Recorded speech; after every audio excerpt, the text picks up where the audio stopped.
my colleague is going to ring the bell any minute. You know, I saw a film recently in America made by a young man, and it's called The True Story of a Fake Guru. He dressed himself up as a guru, and he went and he met a whole lot of people. He listened to their sorrows, he listened to their stories. He put 3 pictures in front of them. He brought them into this sense of ecstasy and elation, and they began to transform themselves. They completely believed in him, and they began to follow him. They felt that they arrived at a safe harbor. At the end of the film, and they're being filmed through this whole journey, at the end of it, he reveals himself. You know about him. He reveals himself. He's just a young man from Phoenix. What is the answer to that, Sadhguru? See, this is why I want you to make a distinction between faith and a spiritual process. Faith is just a set of beliefs. Spiritual process begins only when you realize that you do not know the fundamentals of your existence. A seeking begins. When a seeking begins and you find your sense organs and your logic only takes you to a certain point and it's not willing to help you beyond that, then when you come to a dead end, you know there is something beyond but you're at a dead end, then you will want to know a process. So then somebody who has experienced it will offer a process. This is all it is. Now, in society, it might have found all kinds of distortions. You're picking up a bad apple and talking about apples. Sadhguru, consumption in this universe, in this earth, is really becoming something unsustainable.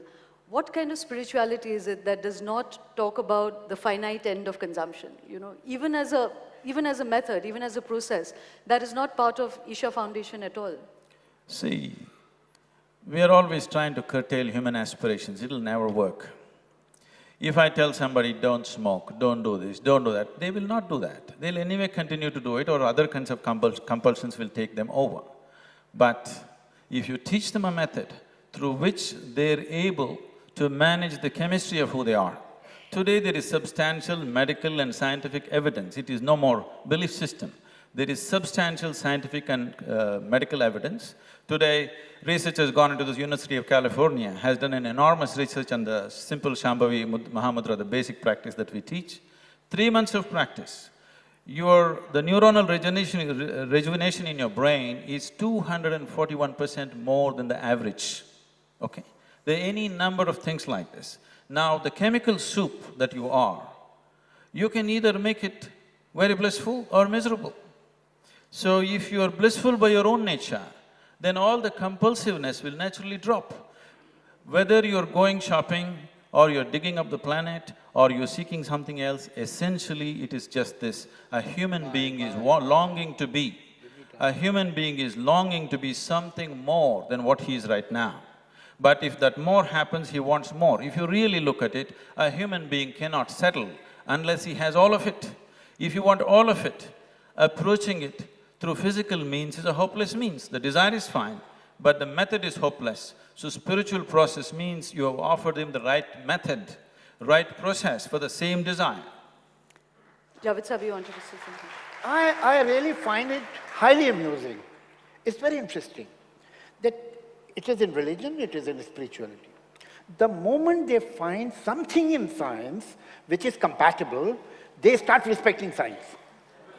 They say, look, now even the science has accepted it. But the moment science is opposing them, then it is not credible at all. And it is the history.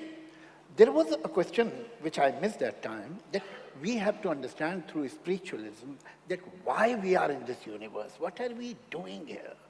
Why have we come here? I don't want to comment about anybody else's presence, but Guruji, I know why I'm in this universe and the reason is unprintable. And the reason is? Unprintable. Unprintable.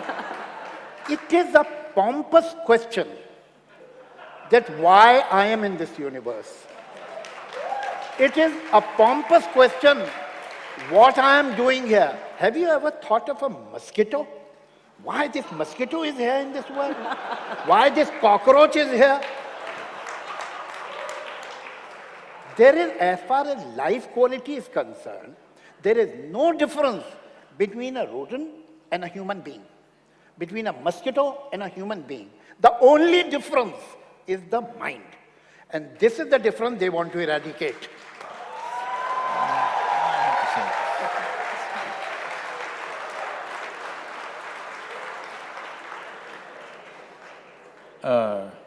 Obviously, this has no relevance to whatever I'm speaking. It looks like it's not even being heard. So,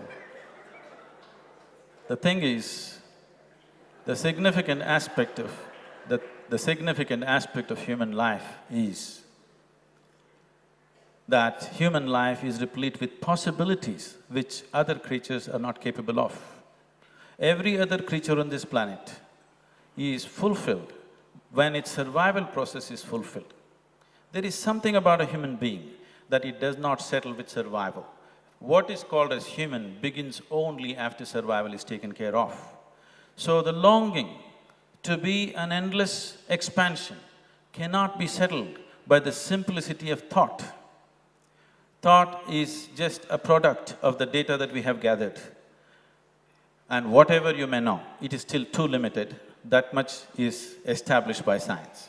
So about science and spiritual process ever being head-on with each other, such a thing has never happened. It is just that you have not been exposed to the right things. As I said earlier, you eat a bad apple and you make conclusions about all apples. It's an unfortunate reality of one's life.